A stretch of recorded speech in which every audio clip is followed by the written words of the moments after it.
কথায় আছে না, যত দোষ নন্দঘোষ, কিন্তু আমার মায়ের জন্য ঠিক উল্টো, যত দোষ সব ফোন।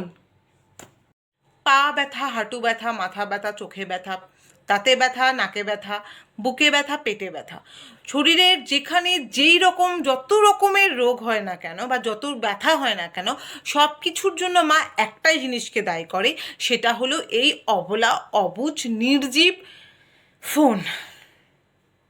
খিদে পাচ্ছে না, তারও দোষ ফোন, তার জন্য বেচারা এই ফোনটাকে দোষী হতে হয়।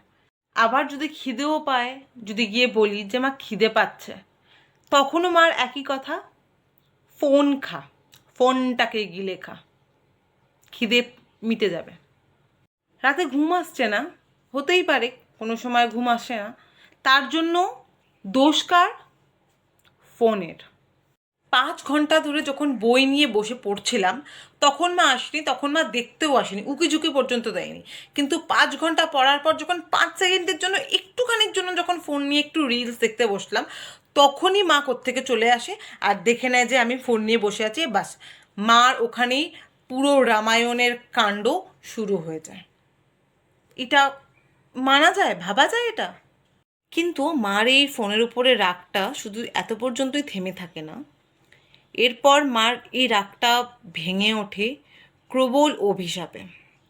যখন মা প্রচণ্ড রেগে যায়, তখন একই কথা, ফোনটা ভেঙে গেল না কেন, ফোনটা হারিয়ে গেল না কেন, ফোনটা নষ্ট হয়ে গেল না কেন, ফোনের ব্যাটারিটা নষ্ট হয়ে গেল না কেন, ফোনের চার্জারটা খারাপ হয়ে গেল না কেন, ফোনের নেট বন্ধ হয়ে গেল না কেন, ভাবা যায়?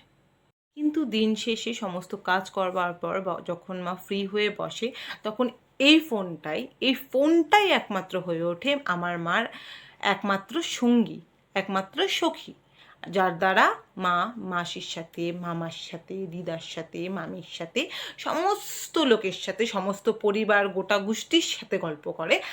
কিন্তু তারপরেও পরদিন সকালবেলায় মার সারা দিনের রাগ, যত ফ্রাস্ট্রেশন যা আছে, সব কিছু বের হয় এই অবলা ফোনের ওপর।